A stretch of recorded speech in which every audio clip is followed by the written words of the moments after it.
लेकिन यह जो समस्या थी, जिस समस्या के चलते गांव में बहुत लोग दवा के अभाव में, इलाज के अभाव में गरीब लोग दम तोड़ देता था, जान चली जाती थी, लेकिन इलाज नहीं करा पाता था। हम धन्यवाद देना चाहेंगे यहाँ से हम अपने प्रधानमंत्री जी को। उन्होंने अब व्यवस्था कर दी है कि 5 लाख रुपया तक कोई गरीब आदमी बीमार पड़ता है तो उसके इलाज की चिंता अब परिवार के लोगों को नहीं करनी है। भारत की सरकार दे रही है 5 लाख रुपया आयुष्मान भारत योजना। और हमारे प्रधानमंत्री जी ने तो कुछ दिन पहले इस योजना में अब उन्होंने कहा कि 70 साल से ज्यादा उम्र के जो लोग भी हैं, किसी परिवार के हो, किसी जात के हो, किसी धर्म के हो, सभी लोगों को इस योजना में शामिल किया जाएगा। और सिर्फ कहा नहीं बल्कि उन्होंने शामिल कर दिया है। तो आज की तारीख में 70 साल से ज्यादा उम्र के जितने लोग हैं हिंदुस्तान में, जितने लोग हैं, किसी जात के हो, महिला हो, पुरुष हो, हिंदू हो, मुसलमान हो, कोई धर्म, कोई जाति, सबको बीमार पड़ने पर 5 लाख रुपया तक भारत सरकार फ्री देने का काम कर रही है। तो स्वास्थ्य के मामला में भी अच्छा काम कर रही है भारत की सरकार भी, राज्य की सरकार भी। तो हर तरह से आगे आने वाले दिनों में इस सुविधा का लाभ लेना है बिहार को, और सुविधा का लाभ लेना है तो अब कुछ ही दिनों के बाद चुनाव होने वाला है बिहार, चुनाव होने वाला है बिहार। भारत सरकार तो जो काम कर रही है कर ही रही। हम लोग को मौका मिला है फिर से, और फिर से जब संसद में जाने का मौका मिला, जिस बात को लेकर आप धन्यवाद भी कर रहे हैं, तो हम वहां जाकर भी अपनी ड्यूटी फिर हम कर रहे हैं। इन तमाम सवालों को हम वहां भी उठा रहे हैं। पहला दिन इस बार की सदस्यता के बाद जो बोलने का मौका मिला, तो जिस कॉलेजियम की आप बात कर रहे हैं उस कॉलेजियम को हमने उठाने का काम वहां किया है। आज अखबार में हमने देखा है और कल ही से खबर चल रही है कि दिल्ली हाई कोर्ट के एक जज, जिनका आवास सरकारी आवास दिल्ली में है, आग लगी उनके घर में, और आग बुझाने के क्रम में इतनी बड़ी राशि उनके यहाँ से बरामद हुई है कि शंका के घेरे में है।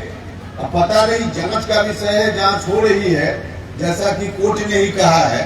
पैसा क्या था, कहाँ था, कितना था, तो इस पर भी जांच चल रही है। जांच चलेगी तो सारी बात सामने आएगी, साफ साफ नहीं कहा जा सकता है। लेकिन मीडिया में जितनी बात चल रही है उसके अनुसार अगर यह स्थिति देश में जो कोर्ट के जज हैं उनके यहाँ होगी तो इससे बड़ा दुर्भाग्य देश का कुछ हो ही नहीं सकता, हो ही नहीं सकता। तो हम तो आग्रह करें, माननीय उच्चतम न्यायालय से आग्रह करें। हमने यह भी देखा अखबार में कि उनका ट्रांसफर कर दिया गया है दिल्ली से इलाहाबाद हाई कोर्ट में। अगर इस घटना में पैसा बरामद होने वाली बात में सच्चाई है तो ट्रांसफर कोई सजा नहीं होगी, सीधे बर्खास्तगी का काम होना चाहिए। लेकिन सुप्रीम कोर्ट पहले देख ले, जांच कर ले, पड़ताल कर ले। हम यह नहीं कर रहे हैं कि जो सूचना आ रही है उसके आधार पर पक्का हमने मान लिया, हम कैसे मान सकते हैं। लेकिन न्यायपालिका में जो लोग भी हैं उनके ऊपर तो इतनी बड़ी जवाबदेही, इतना बड़ा सम्मान की जगह पर है कि शंका के घेरे में भी आवे, यह भी देश के लिए ठीक नहीं है। सच्चाई तो बाद में पता चलेगी क्या है, लेकिन शंका के घेरे में भी हाई कोर्ट और सुप्रीम कोर्ट के जज साहब आ जाए, यह स्थिति भी ठीक नहीं है। तो इस स्थिति में सुधार के लिए इस घटना में हम सुप्रीम कोर्ट से आग्रह करना चाहते हैं कि सुप्रीम कोर्ट अविलंब इसकी जांच कराए और क्या सच्चाई है देश की जनता के समक्ष प्रस्तुत करे, और वास्तव में अगर थोड़ी भी सच्चाई है तो उस जज साहब को वहां से मुक्त करने का काम करे, बर्खास्त करने का काम मैं आग्रह करना चाहता। और इसीलिए हम बार बार कॉलेजियम सिस्टम को हटाने की बात करते रहे। देखिए, कॉलेजियम सिस्टम पर लंबा नहीं बोलेंगे, मोटे तौर पे बहुत कम लोगों को जानकारी होगी कि सुप्रीम कोर्ट और हाई कोर्ट में जजों की बहाली के लिए कोई प्रतियोगिता परीक्षा नहीं है, कोई इंटरव्यू नहीं है। कहीं कोई विज्ञापन निकले जिसमें कोई व्यक्ति आवेदन करे कि हम भी जज बन जाएं, सुप्रीम कोर्ट और हाई कोर्ट के लिए कोई इंतजाम नहीं है, तो फिर बनते कैसे हैं जज? सुप्रीम कोर्ट और हाई कोर्ट में जो पहले से जज बने हुए हैं, उन्हीं की एक छोटी कमेटी होती है, उसी कमेटी को हम कॉलेजियम कहते हैं। उसी कमेटी के लोग बैठते हैं, अपनी अपनी जेब से पर्ची निकालते हैं और जिसका भी नाम लिखकर ये लोग तय कर देते हैं, वही सुप्रीम कोर्ट और हाई कोर्ट का जज बन जाता है। और ऐसी परिस्थिति में कौन जज बनेगा? ऐसी परिस्थिति में जो लोग वहां बैठते हैं, उनके परिवार के लोग पहले जज बनते हैं, उनके संबंधी सगे संबंधी पहले जज बनते हैं, और उससे थोड़ी जगह बचती है तो उनकी जात के लोग जज बनते हैं। गरीब आदमी किसी जात का हो, किसी धर्म का हो, कभी जज बन ही नहीं सकता इस व्यवस्था में, सुप्रीम कोर्ट हाई कोर्ट में।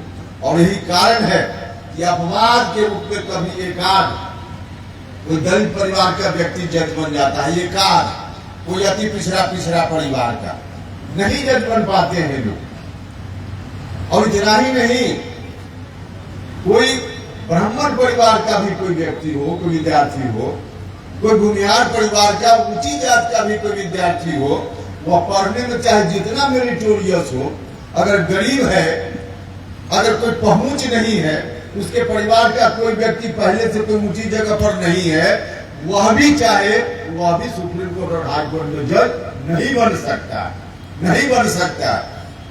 ऐसी परिस्थिति में इस व्यवस्था के रहते हुए गरीब लोगों को न्याय नहीं मिल सकता, और जो न्याय मिलेगा भी वह भी शंका की घेरा में रहेगा।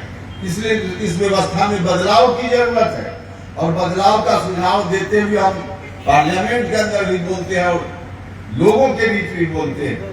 सुझाव हमारा कुछ नहीं है, सुझाव सिर्फ यही है कि जैसे एसपी कलेक्टर की बहाली के लिए खुली प्रतियोगिता होती है, कोई व्यक्ति जो उसके लिए निर्धारित योग्यता को रखता है, विज्ञापन में फॉर्म भरता है, परीक्षा देता है, प्रतियोगिता में चुना जाता है, वह एसपी कलेक्टर बन जाता है। ठीक वही व्यवस्था सुप्रीम कोर्ट और हाई कोर्ट के जजों की बहाली के लिए हो जाए।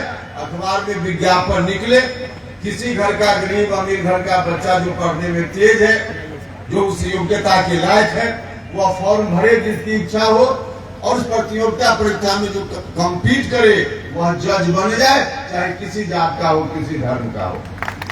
यही हमारा सुझाव है। अगर ऐसा हुआ तब लोगों को ठीक से न्याय मिलेगा, वरना न्याय नहीं मिलेगा। इन सवालों को तो हम उठाते रहते ही, लेकिन इन सवालों को उठाने की ताकत आज कार्यकर्ता समागम आपने रखा है। आप ही लोगों से ताकत मिलती है, जिससे ताकत मोबाइल नीचे गाँव के लोग, इलाके के लोग, बिहार के लोग मुझको देते रहे हैं, या आगे भी देंगे। उसी ताकत की बदौलत चाहे सदन के अंदर हम आवाज उठाएं या सदन के बाहर हम आवाज उठाएं, वही ताकत हमारी है। तो आप सब लोगों से आग्रह है इस कार्यक्रम के माध्यम से कि ताकत देने का काम आप कीजिए। अभी वक्त तो आ रहा है, विधानसभा का चुनाव सामने है। इस चुनाव के माध्यम से 2015 में भी हमने यहाँ से उम्मीदवारी दी थी एनडीए गठबंधन की ओर से। अब फिर आपसे कहने आए हैं, उस समय तो आप लोगों ने रिजेक्ट कर दिया था हमारे आवेदन को, संत बाबू चुनाव जीतकर नहीं गए थे। लेकिन इस बार एनडीए गठबंधन का जो उम्मीदवार होगा, उस उम्मीदवार के लिए हम अभी से आपसे कह रहे हैं, एनडीए गठबंधन का जो भी उम्मीदवार होगा, मौका मिलेगा तो विधानसभा चुनाव के समय भी हम आएंगे, और न भी मौका मिले तो एनडीए गठबंधन के उम्मीदवार को यहाँ से जरूर जिता कर भेजिएगा, जरूर जिता कर भेजिएगा।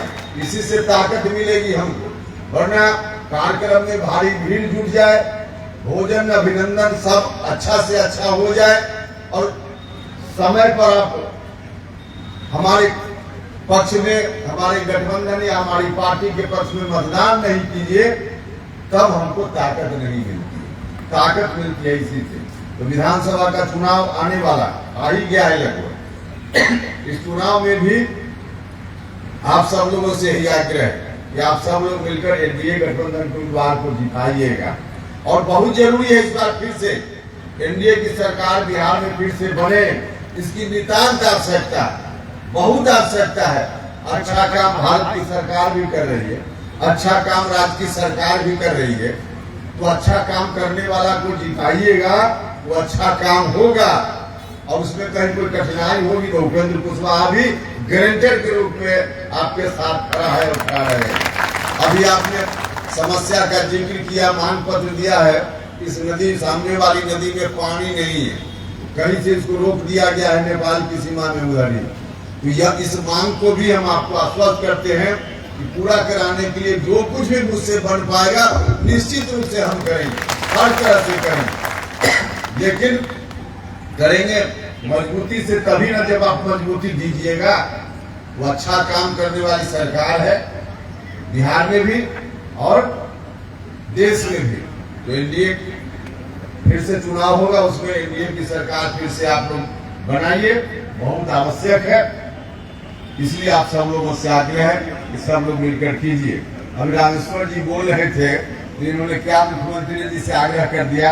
देखिए, हम साफ साफ बताना चाहते हैं, उपेंद्र कुशवाहा कोई मुख्यमंत्री बनने के अभियान में नहीं है। उपेंद्र कुशवाहा कोई मुख्यमंत्री स्वयं बने इस लड़ाई में नहीं है। उपेंद्र कुशवाहा रास्ता बनाना चाहता है, बिहार में रास्ता बने, जिस रास्ता पर चलकर कोई भी पहुंच जाए।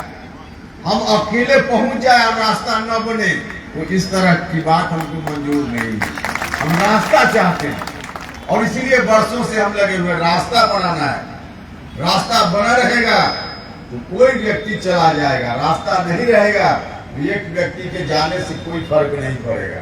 इस नदी में पानी हो ना हो या पुल हो तो कोई व्यक्ति इस पार से उस पार चला जाएगा, और एक आदमी पुल बनाए और उस पार चला जाए और पुल न हो तो कोई नहीं जा पाएगा। हम यह नहीं चाहते, हम चाहते हैं कि ऐसा रास्ता बने कि जो कोई भी इस मिशन को लेकर बाद में भी आगे बढ़े वो अभी वहां तक पहुंच जाए। हम ऐसा रास्ता चाहते हैं, इसलिए इस तरह का रास्ता बनाने में आप सब लोगों का सहयोग चाहिए। जिस जाति के लोग हैं, जिस धर्म के लोग हैं, सब लोगों से आग्रह है कि सब लोग इसमें ताकत दीजिए। निश्चित रूप से रास्ता बनेगा, मुझको भरोसा है। और इन्हीं शब्दों के साथ कार्यक्रम का आयोजन आपने बहुत ही सफलतापूर्वक किया है। कई साथी जो महत्वपूर्ण साथी हैं, जो आज 2-3 लोग जिनकी चर्चा आपने की और पार्टी की सदस्यता उन्होंने ग्रहण की है। सांस्कृतिक प्रकोष्ठ के अध्यक्ष समता पार्टी के समय हुआ करते थे उमाशंकर जी, आज पार्टी की सदस्यता उन्होंने ग्रहण की है। मिथिलेश राम जी जो प्रमुख के चुनाव में शायद एक आध वोट से पीछे रह गए थे, फिर लड़ाई में होता है, उसमें कोई नहीं, तो बहुत ही मजबूत साथी हैं।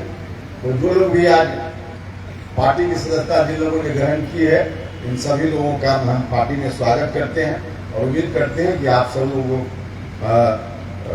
की ओर से बेहतर पार्टी के संगठन को आगे बढ़ाने के लिए काम किया जाएगा और मजबूती से पार्टी यहाँ खड़ी है और मजबूती से खड़ी रहेगी।